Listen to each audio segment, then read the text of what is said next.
সবাইকে lifestyle with রূপালীর ব্লগে সবাইকে স্বাগত। আর আজকে আমি এসেছি তোমাদের সাথে কিছু ইনফরমেশন শেয়ার করতে। তোমরা অনেক দিন ধরেই আমার মায়ের চ্যানেলের ঠিকঠাক ডেইলি ব্লগটা পাচ্ছ না, তো সেই ব্যাপারে তোমাদের সাথে কিছু কথা বলতে এসেছি। অ্যাকচুয়ালি ডেইলি ব্লগ করার মতো পরিস্থিতি মায়ের ছিল না, কিংবা আমাদেরও কারোর মানসিক পরিস্থিতি ছিল না। আর সত্যি কথা বলতে এই সমস্যার সময়গুলোতে ব্লগিং করা বা ভিডিওতে দেখানো, এটা আমাদের পার্সোনালি ঠিক আমি পছন্দ করি না। তবুও কিছু আপডেট তোমাদেরকে দিয়েছি, যেহেতু অনেক দিন ধরেই ফেসবুক এবং ইউটিউবের চ্যানেলটা বন্ধ রয়েছে, যার জন্য কিছু আপডেট দেওয়া হয়েছে, যাতে সবার একটু বুঝতে সুবিধা হয়। যে অনেকেই জিজ্ঞেস করছিল আমাকে, কিছু লোক আমাকে নিজেদের মধ্যে কিছু লোক মেসেজ করেছিল, সবাইকে তো আলাদা আলাদা করে বলাটা সম্ভব হয়ে ওঠে না, যার কারণে আমি কিছু ফেসবুকে এবং ইউটিউবে কিছু পোস্ট করেছিলাম।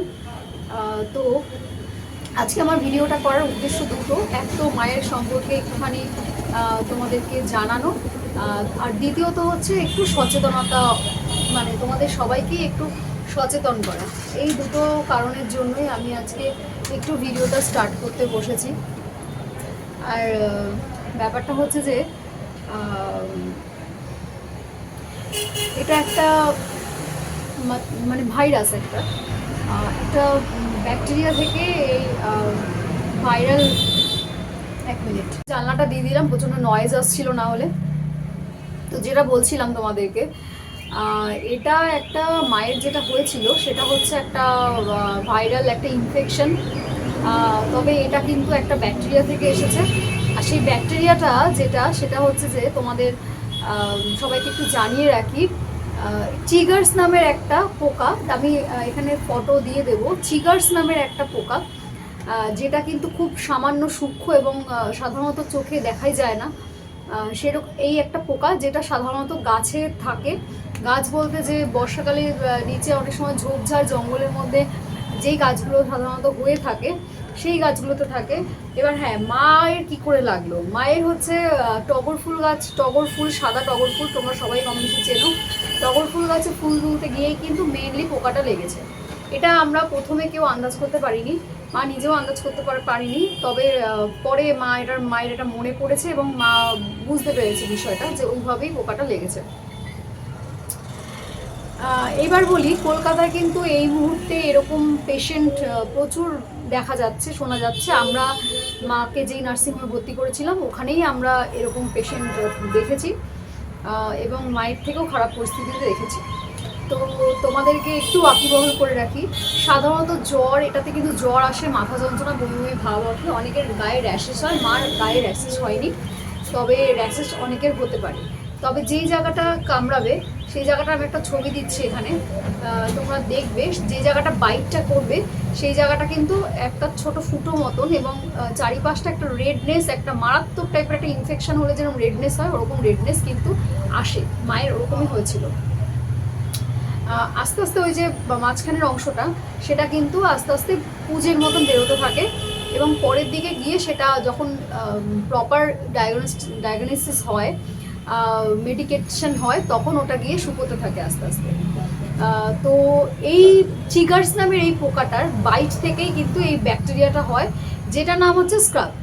আর ওই স্ক্রাব মানে শরীরের ভেতরে যে মানে যেই প্রবলেমটা হয় আর কি, যেই ভাইরাসটা বা ব্যাকটেরিয়াটা আসে, সেটার নাম হচ্ছে স্ক্রাব টাইফাস। ঠিক আছে, স্ক্রাব টাইফাস এখন কলকাতায় প্রচুর পরিমাণে হচ্ছে। সাধারণত চেষ্টা করবে একটুখানি ঝোপঝাড় জঙ্গল থেকে একটু দূরে রাখার, এবং অবশ্যই বাচ্চাদেরকে একটু দূরে রাখার।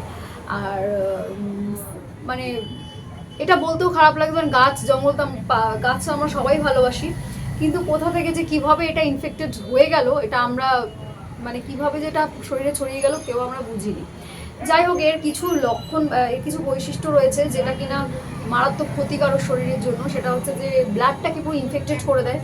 ব্লাড ইনফেকশন, ব্লাডে যে সিআরটি যেটা থাকে সেটাকে প্রচণ্ড হাই করে দেয়। আর হচ্ছে তোমার মাল্টিপল অর্গান এফেক্ট করে, মাল্টিপল অর্গান ফেলিওর পর্যন্ত হতে পারে।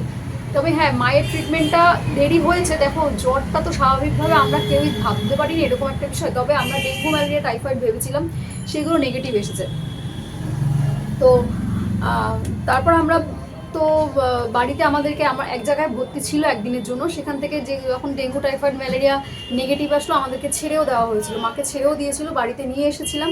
তারপরে 2 দিন কোনো রকম কোনো ইমপ্রুভমেন্ট হয়নি, মোটামুটি ধরো ওই 7 থেকে 8 দিন মায়ের কিন্তু সময়টা গেছে। ইমপ্রুভমেন্ট না হওয়ার কারণে আমরা আবার তারপর নার্সিংহোমে ভর্তি করি, এবং ভর্তি করার পর এটার প্রপার মেডিকেশন শুরু হয়। ওখানে ভর্তি করার পর এটা স্কাব টাইফাসটা ডাক্তারবাবু ধরতে পারেন এবং প্রপার মেডিকেশন শুরু করেন। আর এটা সব থেকে ইম্পর্টেন্ট মেডিকেশন হচ্ছে, মানে এটার মেডিসিনই হচ্ছে ডক্সিসাইক্লিন। ডক্সিসাইক্লিনই এটার একমাত্র প্রতিষেধক, এটার মাধ্যমে এটা মানে নির্মূল করা হয় রোগটা। তবে এই ডোজটা কিন্তু মারাত্মক, মানে হার্ড। মায়ের যেটা হয়েছিল যে এই চ্যানেলের মধ্যে একটা চ্যানেলের মধ্যে যখন ডক্সিসাইক্লিনটা যাচ্ছিল ওই চ্যানেলটা কাজ করা বন্ধ হয়ে যাচ্ছিল, নেক্সট আবার একটা চ্যানেল করতে হয়েছিল, মানে 2 হাত ভরে মায়ের 7 থেকে 8টা চ্যানেল হয়েছে এই 8 দিনের মধ্যে, মানে এক দিন একটা চ্যানেল করেই। তারপরে আর এই চ্যানেল কোনো কাজ হচ্ছিল না। আমি কিছু পয়েন্টস লিখে নিয়ে বসছি তোমাদেরকে একটু সচেতন করার জন্য, ভুলে যেতে পারি তার কারণে। আচ্ছা, পোকাটা এতটাই মাইল্ড যেটা সাধারণভাবে চোখে পড়বে না, তোমরা ছবিটা দেখেই নিয়েছো। আর সাধারণত শরীরের ভিজে নরম এবং গরম জায়গাগুলোতে ও কিন্তু বাইট করে, ও ওখানে থাকতে চায়।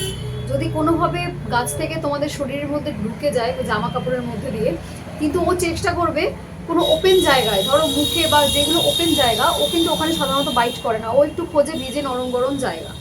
ঠিক আছে, সাধারণত মেয়েদের পেটে বা বুকে বাইট করতে পারে। সুতরাং এখানে এরকম যদি কোনো কিছু ফিল করো, ইচিং ফিল করো, বা মনে হয় যে কিছু জ্বালা হচ্ছে বা কামড়েছে, তোমরা কিন্তু অপেক্ষা করো না, তৎক্ষণাৎ ডাক্তারের পরামর্শ নিও অবশ্যই। আর এটা যদি প্রপার মেডিসিন প্রপার টাইমে শুরু না হয়, এটা কিন্তু পেশেন্ট আইসিইউতেও যেতে পারে। কারণ ওর শরীরের কী ক্ষতি করে না, মানে তার কোনো লিস্ট নেই। ও কী কী করে তার প্রচুর লিস্ট আছে। ও যেটা করে সেটা হিমোগ্লোবিন একদম কমিয়ে দেয়, রক্তে হিমোগ্লোবিনের জোর মানে রক্তের জোর কমিয়ে দেয়, সিআরপিটা এতটাই হাই করিয়ে দেয়। এবং মায়ের যেটা হয়েছিল যে প্রেশারটা মারাত্মকভাবে ডাউন করে দিয়েছিল, মানে প্রেশার বলতে গেলে ছিলই না একেবারে। তো এইসব মানে নার্ভ পুরো নার্ভাস সিস্টেম পুরো একদম ফেল করে দেয় মানুষের, যার কারণে একটু যদি আমাদেরই ক্ষেত্রে ধরো আর 2 দিন দেরি করতাম, আমরা জানি না মানে কি হতো। তবে এইরকম পেশেন্টদের একটু দেরি হলে কিন্তু আইসিইউতে অবধি যেতে হতে পারে। আর সেটা আমাদের চোখের সামনেই ঘটেছে, আমার মায়ের সাথে নয়, অন্য একজনের সাথে। যাই হোক, তো এই তথ্যগুলো তোমাদের দেওয়ার 2টো কারণ, সেটা হচ্ছে মায়ের কি হয়েছিল প্রপারলি তোমাদেরকে জানিয়ে দিলাম। তোমরা হয়তো ব্লগ দেরিতে পেতে পারো, দেরিতেই পাবে আর কি। মা প্রপারলি সুস্থ এখনও হয়নি, বাড়িতে আনা হয়েছে, এখনও ওরাল মেডিসিন চলছে। প্রপারলি সুস্থ হওয়ার পর থেকে তোমরা ব্লগ পাবে। তার আগে আমার কিছু রান্নার ভিডিও করা ছিল, সেগুলোই তোমাদের সাথে শেয়ার করে যাচ্ছি। আর দ্বিতীয় কারণ হচ্ছে একটু বিপদ থেকে সাবধান রাখার জন্য, মানে তোমাদের সবাইকে একটু জানিয়ে দিলাম তোমরা বিপদ থেকে সাবধান থেকো। দেখো, গাছ তো আমাদের আশেপাশে রয়েছে, কোনোভাবে কিছু পোকা এটা লাগতেই পারে।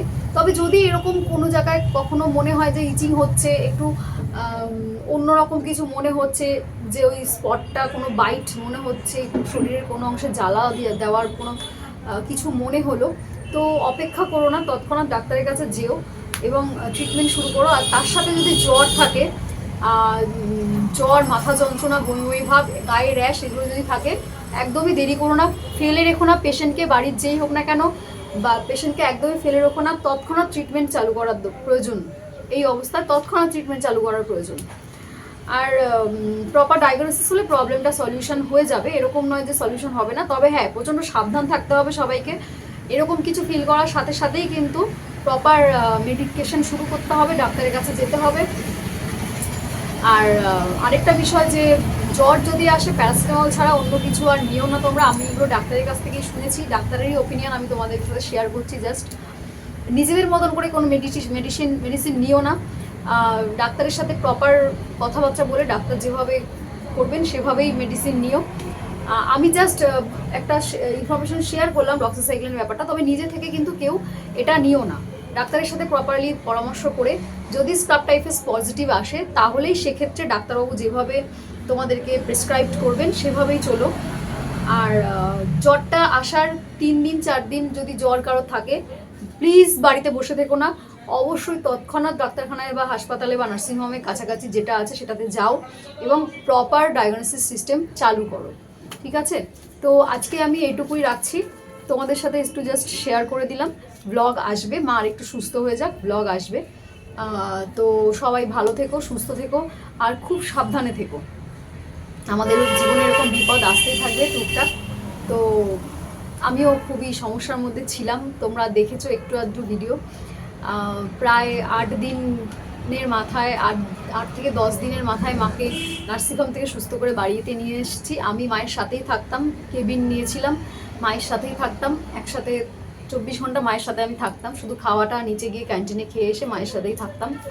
অনেক কষ্ট করে সুস্থ করিয়ে নিয়ে এসেছি। এটা একটা লং একটা ট্রিটমেন্ট, কারণ মায়ের এটা পোকাটা কামড়ানোর মোটামুটি এদিক ওদিক করে বুঝতে না পারা বা এদিকে অন্য জায়গায় ট্রিটমেন্ট করা, এসবগুলো করে করে প্রায় অলরেডি 7-8 দিন পেরিয়ে গিয়েছিল। 8 দিন পর থেকে মায়ের প্রপার মেডিকেশনটা শুরু হয়েছে, প্রপার ট্রিটমেন্টটা শুরু হয়েছে। তো মা এখন সুস্থ আছে, ভালো আছে। আর তোমরাও সাবধানে থেকো, সুস্থ থেকো, ভালো থেকো। আর তারপর ব্লগ তো আসছেই, চোখ রেখো সবাই। টাটা, আজকের মতন রাখছি। সবাই ভালো থেকো অবশ্যই, আর অবশ্যই সাবধানে থেকো।